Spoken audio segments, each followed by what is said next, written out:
But racism and sexism and cis-sexism and anti-Semitism are these giant, all-encompassing social factors that verge upon being human universals. Surely you're not arguing that mere political differences could ever come close to them.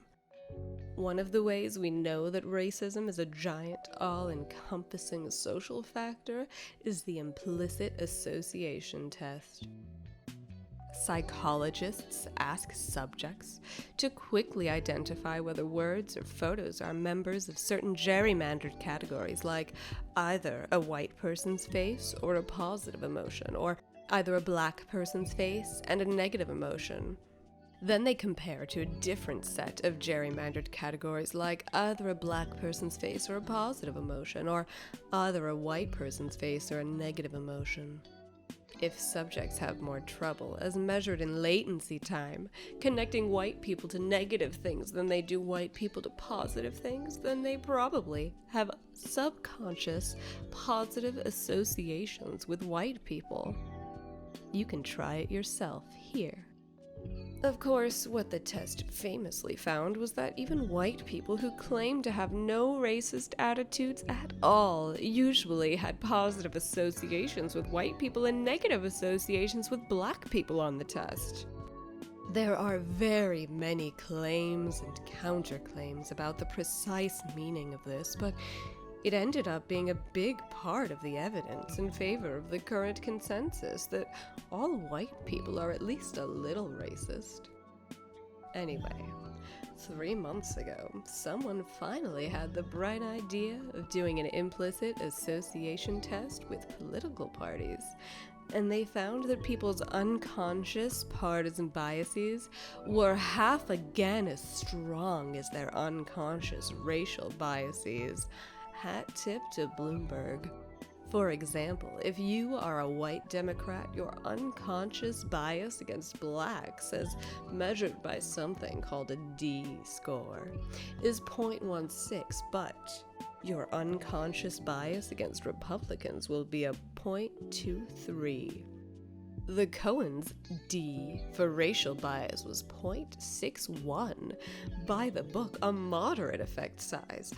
For party, it was 0.95, a large effect size.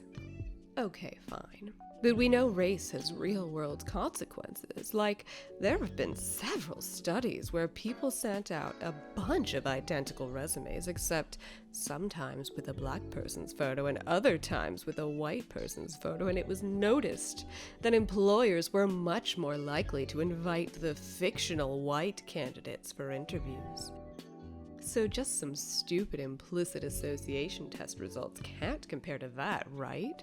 Iyengar and Westwood also decided to do the resume test for parties. They asked subjects to decide which of several candidates should get a scholarship. Subjects were told this was a genuine decision for the university the researchers were affiliated with. Some resumes had photos of black people, others of white people, and some students listed their experience in Young Democrats of America, others in Young Republicans of America. Once again, discrimination on the basis of party was much stronger than discrimination on the basis of race. The size of the race effect for white people was only 56 to 44, and in the reverse of the expected direction. The size of the party effect was about 80-20 for Democrats and 69-31 for Republicans. If you want to see their third experiment, which applied yet another classic methodology used to detect racism, and once again found partyism to be much stronger, you can read the paper. I&W did an unusually thorough job, but this sort of thing isn't new or groundbreaking. People have been studying belief congruence theory, the idea that differences in beliefs are more important than demographic factors in forming in-groups and out-groups, for decades. As early as 1967, Smith et al. Were doing surveys all over the country and finding that people were more likely to accept friendships across racial lines than across beliefs. In the 40 years since then, the observation has been replicated scores of times. Insco, Mo, and Nakast's 2006 review, Belief Congruence and Racial Discrimination, concludes that the literature was judged supportive of a weak version of belief congruence theory, which states that in those contexts in which social pressure is non-existent or ineffective, belief is more important than race as a determinant of racial or ethnic discrimination. Evidence for a strong version of belief congruence theory, which states that in those contexts in which social pressure is non-existent or ineffective, belief is the only determinant of racial or ethnic discrimination, and was judged much more problematic. One of the best-known examples of racism is the Guess Who's Coming to Dinner scenario, where parents are scandalized about their child marrying someone of a different race. Pew has done some good work on this and found that only 23% of conservatives and 1% of liberals admit they would be upset in this situation. But Pew also asked how parents would feel about their child marrying someone of a different political party. Now 30% of conservatives and 23% of liberals would get upset. Average them out, and you go from 12% upsetness rate for race to 27% upsetness rate for party. More than double. Yeah, people do lie to pollsters, but the picture is starting to come together here. Harvard, by the way, is a toss-up. There are more black students, 11.5%, than conservative students, 10%. But there are more conservative faculty than black faculty. Since people will delight in misinterpreting me here, let me overemphasize what I am not saying.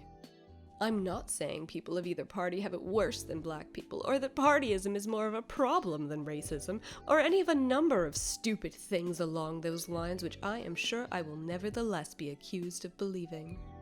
Racism is worse than partyism because the two parties are at least kind of balanced in numbers and resources, whereas the brunt of an entire country's racism falls on a few underprivileged people.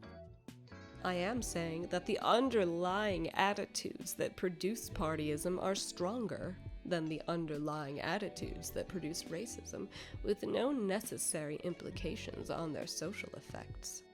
But if we want to look at people's psychology and motivations, partyism and the particular variant of tribalism that it represents are going to be fertile ground